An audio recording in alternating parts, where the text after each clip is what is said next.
Hoje vocês vão descobrir como uma taça romana com mais de 1.600 anos muda de cor graças a partículas de ouro e prata. Se na antiguidade poderia ter existido vidro flexível, que fogo era impossível apagar com água. Por que os violinos de Stradivari até hoje são vendidos por milhões? Como os gregos criaram um antigo computador?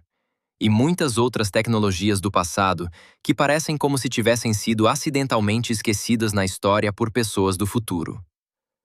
Vamos começar com um artefato que parece uma taça comum, até você aproximá-la da luz. Número 9. A taça de Licurgo. Isto não é um item mágico de um jogo e nem um adereço de um filme sobre deuses antigos. É uma taça romana real do século IV, que é guardada no Museu Britânico. Se você olhar para ela sob luz refletida comum, ela parece verde. Mas se iluminá-la por trás, o vidro de repente começa a brilhar em vermelho, quase rubi. Imagine que você vive na Roma antiga, pega nas mãos um belo recipiente, vira ele para o sol, e ele literalmente muda de cor diante dos seus olhos. Para uma pessoa daquela época, isso poderia parecer um pequeno milagre. A coisa mais estranha foi descoberta já no nosso tempo. O pesquisador Ian Freestone e seus colegas, no trabalho The Lycurgus Cup, a Roman Nanotechnology, descreveram que o efeito está ligado a minúsculas partículas de prata e ouro incorporadas no vidro. Essas partículas são tão pequenas que já estamos falando de nanoescala. Elas interagem com a luz de maneiras diferentes. Quando a luz reflete na taça, ela parece verde, e quando passa através do vidro, vermelha. Ou seja, os antigos mestres, sem saber disso em termos modernos, criaram uma coisa que hoje nós chamaríamos de nanotecnologia.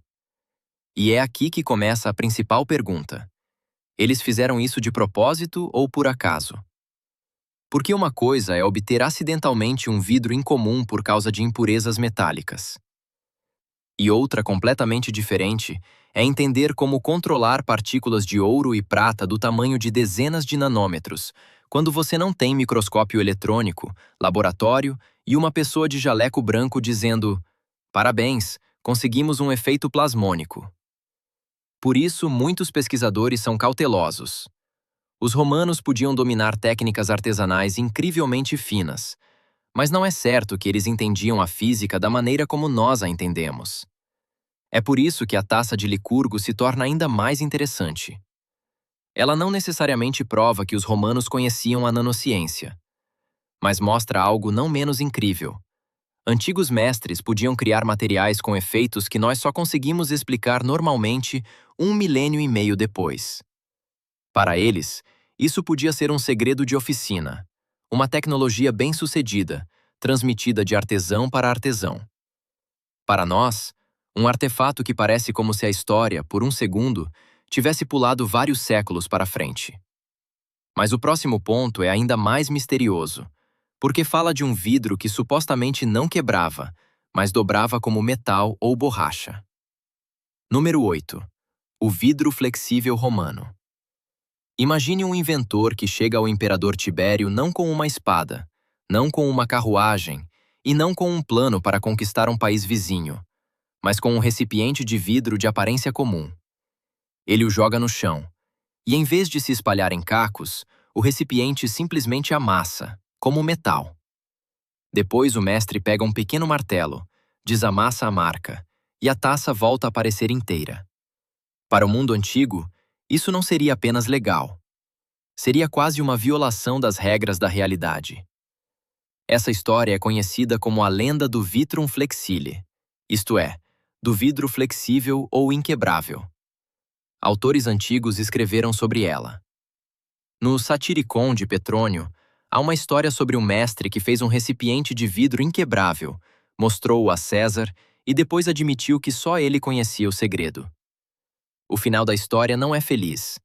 O governante supostamente ordenou que ele fosse executado, porque esse vidro poderia desvalorizar o ouro e a prata.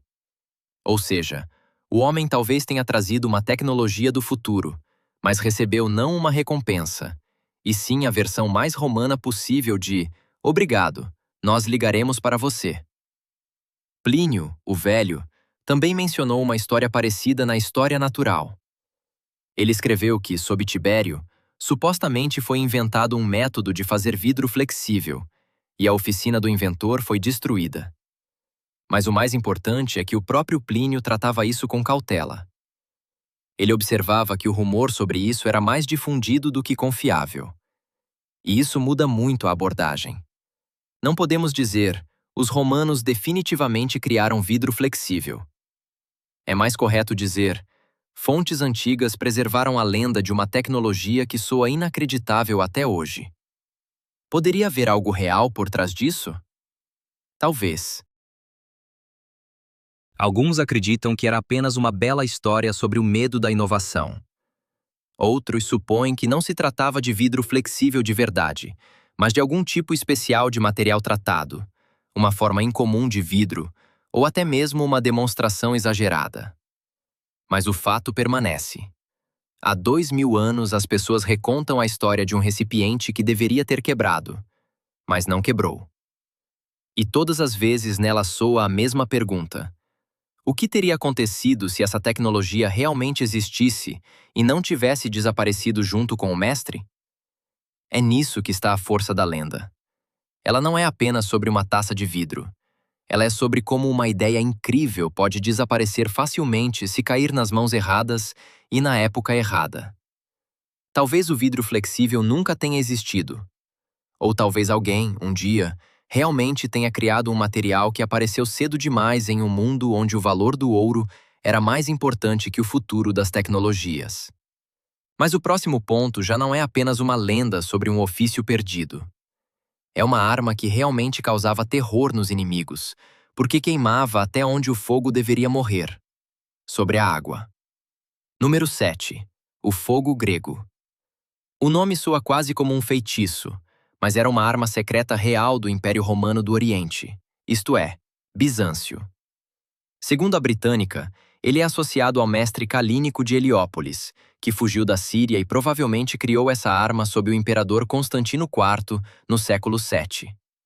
E o mais assustador não era apenas o fato de ser fogo. O mais assustador era que ele podia queimar sobre a água. Imagine, você está em um navio de madeira, uma mistura flamejante voa na sua direção. Você pega a água para apagá-la e ela não salva, mas torna a situação ainda mais desesperadora. Os bizantinos usavam o fogo grego como arma naval. Ele podia ser lançado em recipientes, como antigas granadas incendiárias, ou expelido por tubos especiais, sifões, diretamente contra navios inimigos. Para o adversário, isso parecia um pesadelo. O mar ao redor, madeira sob os pés, não há para onde fugir, e contra o navio voa uma chama pegajosa que não quer morrer com água. A britânica escreve que a substância, segundo as descrições, podia se auto-inflamar e não era apagada com água, enquanto a composição exata até hoje é desconhecida. E é aqui que começa o principal mistério. A receita do fogo grego era um segredo de Estado. Ela era protegida tão seriamente que, no fim, desapareceu junto com as pessoas que sabiam como fazê-la. Historiadores sugerem diferentes ingredientes: petróleo ou nafta, resinas, enxofre, cal viva e outras substâncias. Mas o problema é que saber uma lista aproximada de ingredientes não é a mesma coisa que saber a receita. É como dizer: bom, no bolo tem farinha, ovos e açúcar, e depois tentar reconstruir um bolo de casamento a partir de uma migalha no prato. Importam as proporções, o processamento, o modo de armazenamento, o modo de ignição e como a mistura era lançada pelo sifão.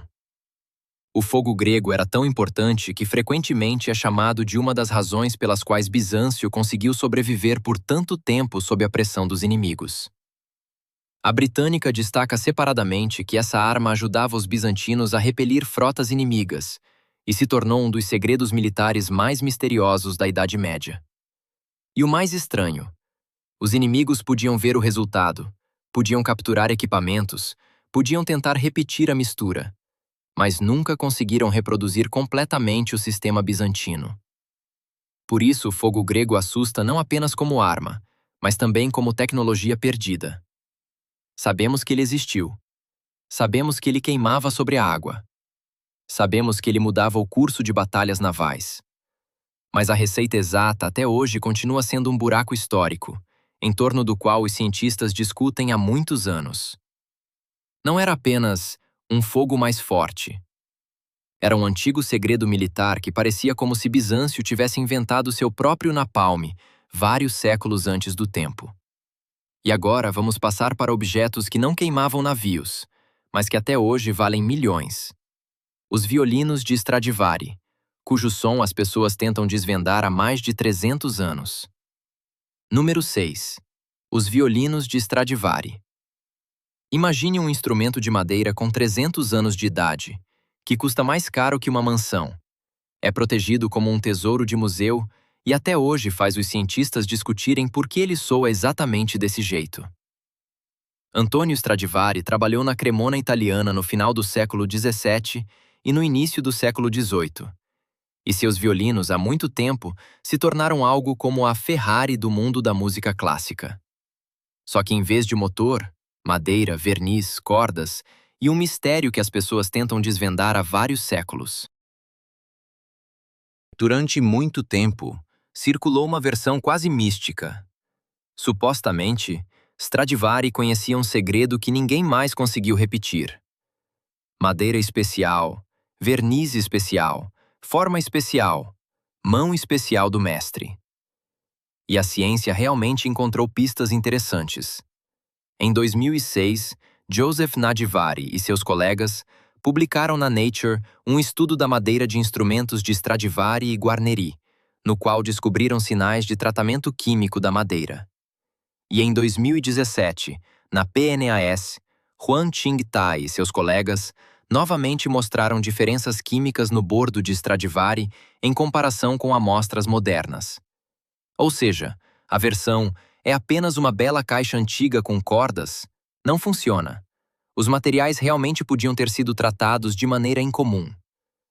Mas aqui há uma virada inesperada. Quanto mais os violinos de Stradivari são estudados, mais complicado se torna o mito. Em 2012, 2014 e 2017, a pesquisadora Cláudia Fritz, junto com o luthier Joseph Curtin e colegas, realizou testes cegos com violinos italianos antigos e violinos novos. E os resultados foram desconfortáveis para a lenda. Músicos e ouvintes experientes nem sempre conseguiam distinguir com segurança os instrumentos antigos dos modernos, e em alguns testes até preferiam os violinos novos. Ou seja, Stradivari é uma grande história, mas não necessariamente uma magia que o mundo moderno não é capaz de alcançar. E mesmo assim, esses instrumentos custam dinheiro absurdo. Não só por causa do som, mas também por causa da idade, raridade, nome, estado de conservação e história dos proprietários.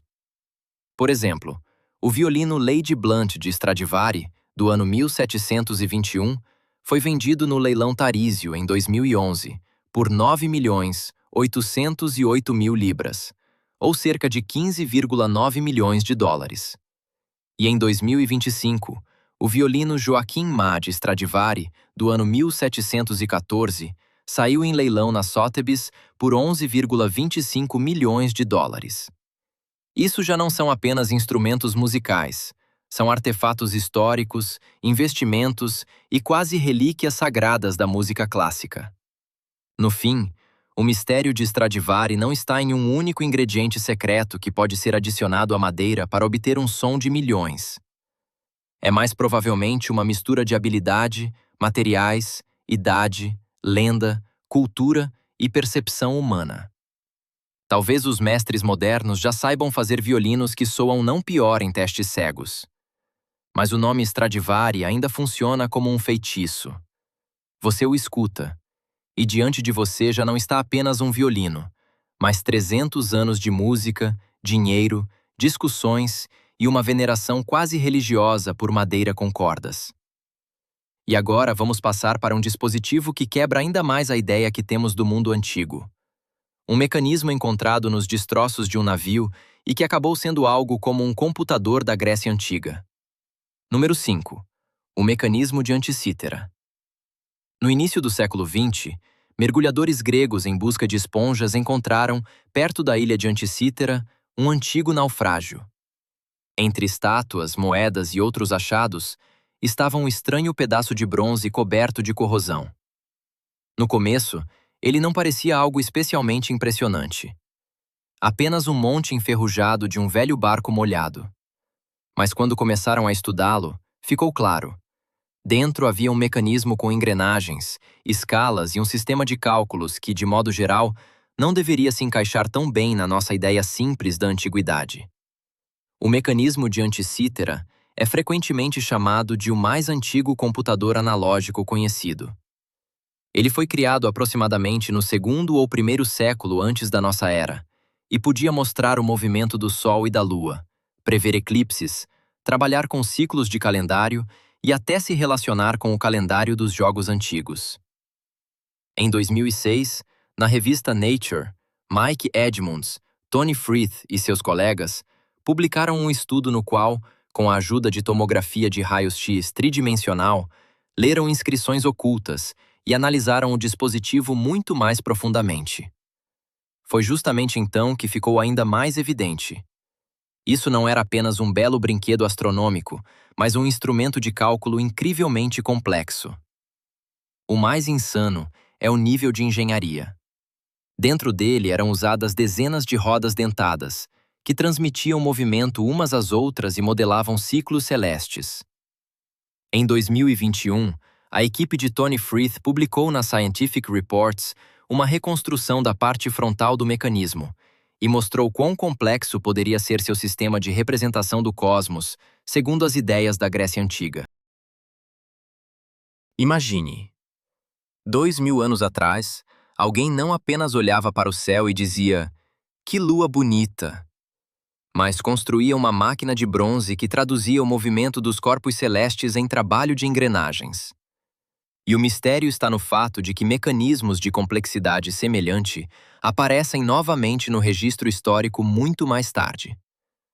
Não porque as pessoas antigas fossem mais burras que nós, mas porque tais tecnologias exigem uma cadeia de conhecimentos, oficinas, ferramentas e tradição que podia se romper facilmente.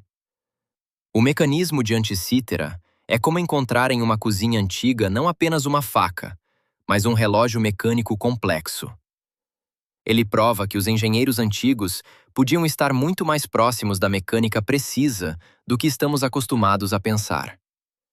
Quem exatamente o criou, nós não sabemos. Às vezes, ele é associado às tradições de Arquimedes, às escolas de Rhodes ou a outros centros da ciência grega, mas não há um nome exato do mestre. Diante de nós está um dispositivo sem autor, quase sem análogos, e com um nível de complexidade que obriga a rever o respeito pelos engenheiros antigos. E se a taça de Licurgo mostra que os antigos mestres podiam brincar com a luz no nível de nanopartículas, então o mecanismo de Anticítera mostra que eles podiam transformar o céu em matemática de bronze. E agora, vamos passar para um material que soa quase como um metal lendário de fantasia: o aço de Damasco. Espadas com padrões de água e uma reputação de arma que os europeus consideravam quase impossível. Número 4. O aço de Damasco. Imagine uma espada com um padrão parecido com água corrente, que é ao mesmo tempo afiada, resistente e suficientemente flexível para não quebrar com um golpe forte. Para os europeus da época das cruzadas, essas lâminas podiam parecer quase armas de outra era. Em comparação com o aço comum, elas pareciam algo misterioso. Cortavam melhor, pareciam mais bonitas, duravam mais, e a superfície parecia coberta por ondas, como se o metal lembrasse o movimento de um rio. Mas aqui é importante esclarecer. Aço de Damasco não é exatamente uma única receita específica da própria Damasco. Na maioria das vezes, trata-se de lâminas feitas do chamado aço bulat, ou aço Woods, que era produzido no sul da Índia e em outras regiões, e depois, por rotas comerciais, chegava ao Oriente Médio. Damasco era um importante centro comercial e de armas. Por isso o nome da cidade grudou nessas espadas tão firmemente, como se ela fosse sua única terra natal.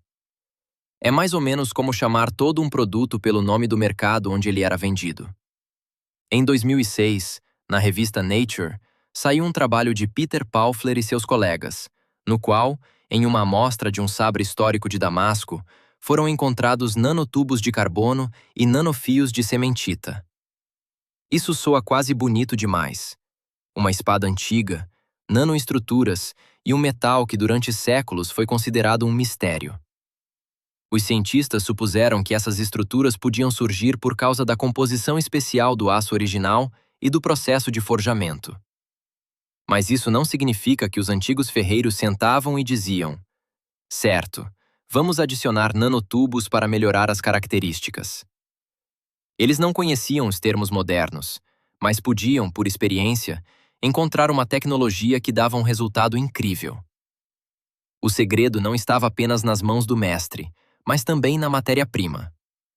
Se o aço Wurtz original tinha a composição correta de impurezas, carbono e microestrutura, o ferreiro podia obter aquele mesmo padrão aquoso e propriedades excepcionais. Mas quando as rotas comerciais mudaram, as jazidas e tecnologias se tornaram inacessíveis, e a tradição se rompeu. Reproduzir o original se tornou quase impossível. Você pode saber que é preciso bom aço, mas não saber exatamente qual minério, quais impurezas, qual temperatura, quantos aquecimentos e por quanto tempo resfriar. Hoje, cientistas e ferreiros sabem criar belas lâminas padronizadas e materiais inspirados no aço de Damasco. Mas o mistério histórico permanece. Como exatamente os mestres do passado obtinham aquelas propriedades lendárias? Até que ponto os relatos sobre a afiação incrível eram exagerados? E onde passa a fronteira entre a metalurgia real e uma bela lenda militar? O aço de Damasco assusta e fascina exatamente por isso. Não era magia, mas um ofício tão refinado que, depois da perda da cadeia de conhecimentos, começou a parecer magia. E agora vamos passar das espadas para as pedras, para as gigantescas esferas perfeitamente redondas da Costa Rica, que ficavam nas selvas e faziam as pessoas adivinharem quem as criou e por quê. Número 3. As esferas de pedra da Costa Rica. Imagine: selva, calor, plantações de banana, trabalhadores limpando a terra. E de repente começam a aparecer enormes bolas de pedra do solo.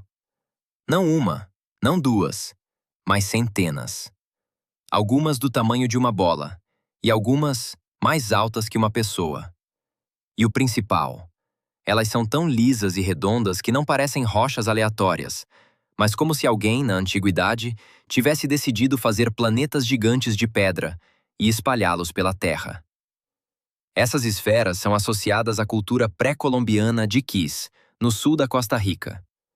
Em 2014, os assentamentos com as esferas de pedra de Diquis foram incluídos na lista do Patrimônio Mundial da Unesco. A Unesco destaca separadamente que essas esferas são raras justamente pela combinação de tamanho, forma, quantidade e pelo fato de que parte delas foi preservada em seus locais originais, dentro de antigos assentamentos. As maiores atingem aproximadamente 2,57 metros de diâmetro. Ou seja, isso não é alguém fez uma pedrinha bonita para o jardim. São enormes monumentos que precisavam ser talhados, trabalhados, transportados e colocados onde deveriam significar alguma coisa. E é aqui que começa o mistério. Sabemos que não são bolas naturais. Elas eram feitas à mão. A pedra era talhada, a forma era aperfeiçoada e a superfície era polida. O Metropolitan Museum escreve que na Costa Rica são conhecidas centenas dessas esferas de pedra, desde pequenas até com mais de 2 metros de diâmetro, e que as primeiras pesquisas arqueológicas na região começaram depois do desenvolvimento das plantações de banana da United Fruit Company. Mas por que exatamente elas eram criadas? Isso ainda não está totalmente claro. Elas podiam ser símbolos de poder, sinais de status, elementos do planejamento dos assentamentos, marcos, objetos rituais ou algo que hoje já não conseguimos ler sem a língua e as tradições de seus criadores. A parte mais triste da história é que muitas esferas sofreram danos já nos tempos modernos. Quando, nos anos 30 do século XX, trabalhadores limpavam florestas no delta do Diquís para plantações de banana, eles encontravam essas bolas de pedra na terra e nos arbustos. A Harvard Magazine escreveu que trabalhadores da United Fruit Company descobriram muitas dessas bolas de pedra ao limpar florestas tropicais, e que sua finalidade original até hoje continua sendo um mistério. Algumas esferas eram movidas, danificadas, levadas como decoração, e ao redor delas até surgiram rumores sobre ouro escondido dentro. Imagine o nível de tragicomédia. As pessoas encontram um artefato antigo que sobreviveu há séculos, e o primeiro pensamento é: e se houver um tesouro dentro? No fim, as esferas de pedra da Costa Rica não são apenas belas pedras redondas. São vestígios de uma cultura desaparecida, que sabia organizar trabalho, lidar com pedra pesada e criar objetos suficientemente importantes para colocá-los no centro do seu mundo. Podemos medir seu diâmetro, descrever o material, colocá-las no mapa e levá-las para um museu. Mas a principal pergunta ainda olha para nós com o mesmo silêncio redondo de pedra. Para que elas eram necessárias? E se essas esferas parecem um mistério de forma, então o próximo ponto é um mistério de escala. Porque, no Peru, os incas encaixavam pedras de muitas toneladas tão firmemente que até hoje é quase impossível passar entre elas até mesmo uma folha fina. Número 2. As pedras de Sacsayhuamán. Acima de Cusco, no Peru, estão paredes que parecem ter sido montadas não por um ser humano, mas por um mestre gigante de Tetris. Sacsayhuamán é um complexo inca com enormes blocos de pedra, alguns dos quais pesam dezenas de toneladas, e alguns, segundo estimativas, podem chegar a mais de 100 toneladas. E o mais surpreendente nem é o tamanho. O surpreendente é a precisão com que essas pedras são ajustadas umas às outras sem a argamassa comum para nós. Os incas não construíam como os europeus com tijolos de forma igual. Suas pedras podiam ter contornos poligonais estranhos, saliências, ângulos e irregularidades, mas os blocos vizinhos ainda assim se encontravam tão firmemente que as juntas parecem quase impossíveis. A Enciclopédia Britânica descreve Sacsayhuamán como uma fortaleza construída com enormes blocos de pedra, cuidadosamente encaixados sem argamassa. Essa técnica não apenas impressionava visualmente, mas também ajudava as construções a sobreviverem a terremotos. As pedras podiam se mover levemente e voltar ao lugar, em vez de rachar como uma parede rígida. A principal pergunta, claro: como eles faziam isso sem tecnologia moderna? A resposta é mais chata que alienígenas, mas muito mais interessante como engenharia. Pesquisadores acreditam que os incas usavam ferramentas de pedra e bronze, alavancas, cordas, rampas de terra, uma enorme força de trabalho e um ajuste manual incrivelmente preciso. O bloco podia ser trabalhado por muito tempo, sua posição testada, o excesso removido, novamente experimentado e repetido, até que a pedra entrasse na parede como parte de um quebra-cabeça. Isso não é magia.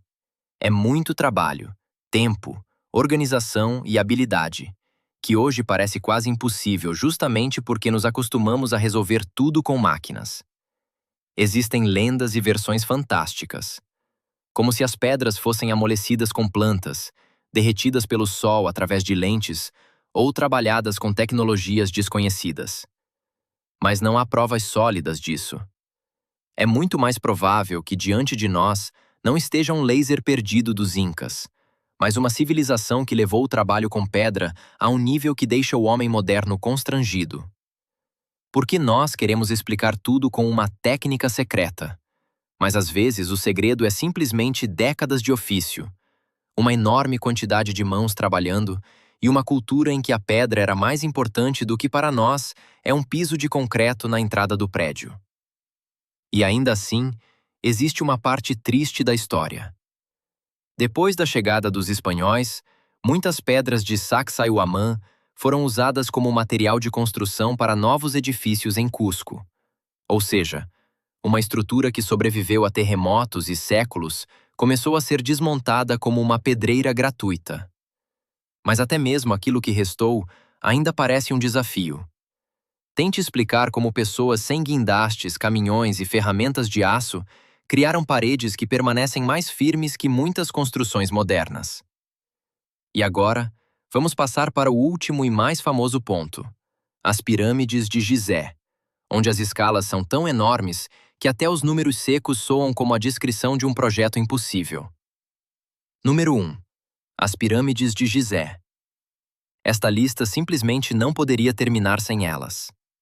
A Grande Pirâmide de Quéops está de pé há mais de 4.500 anos, e até hoje parece como se os antigos egípcios tivessem decidido construir não uma tumba, mas uma declaração de pedra para toda a humanidade futura. Tentem entender como nós fizemos isso. E nós ainda estamos tentando.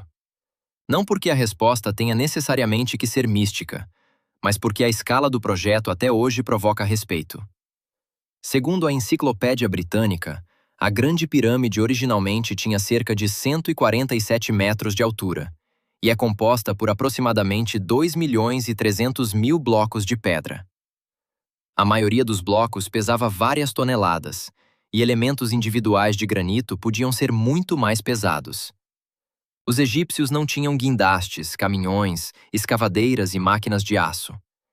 Eles tinham ferramentas de cobre, madeira, cordas, trenós, água, organização do trabalho e uma enorme quantidade de pessoas que durante anos transformavam a ideia do faraó em uma montanha de pedra. Uma das perguntas-chave é como eles moviam massas tão grandes de pedra. Em 2014, o físico Daniel Bohm e seus colegas da Universidade de Amsterdã publicaram um estudo na Physical Review Letters, no qual mostraram que umedecer a areia antes dos trenós pode reduzir de modo perceptível a resistência ao arrastar cargas pesadas. E isso é especialmente interessante porque em imagens do Egito Antigo, realmente é possível ver pessoas derramando água diante de um trenó com uma estátua.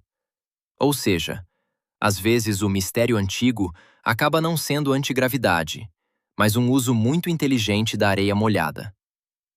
Outra questão é a entrega da pedra.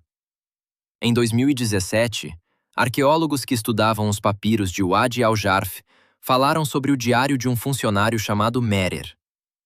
Esses papiros pertencem à época de Quéops e descrevem o transporte de blocos de calcário em barcos pelo Nilo e por canais até a região da pirâmide. Isso não resolve todo o mistério da construção, mas dá uma coisa rara, quase um documento logístico da época das pirâmides. Diante de nós, não está um mito sobre escravos sob chicotes, mas vestígios de um sistema organizado de transporte, equipes e abastecimento. Sim, continuam existindo discussões sobre as rampas. Se eram retas, em zigue-zague, externas, internas ou combinadas. Mas a direção geral está cada vez mais clara. As pirâmides, muito provavelmente, foram construídas não por magia e não por uma supercivilização desaparecida, mas por uma organização incrível do trabalho, engenharia, precisão, experiência e paciência. Às vezes, a resposta mais impressionante não soa como ficção científica, mas como um cronograma de trabalho de pesadelo. Arrastar, cortar, levantar, alinhar, arrastar de novo, dia após dia, ano após ano. E é nisso que está o principal sentido de todos esses artefatos. A taça de Licurgo mostra que antigos mestres podiam criar efeitos ópticos que nós só explicamos com a ajuda da ciência moderna.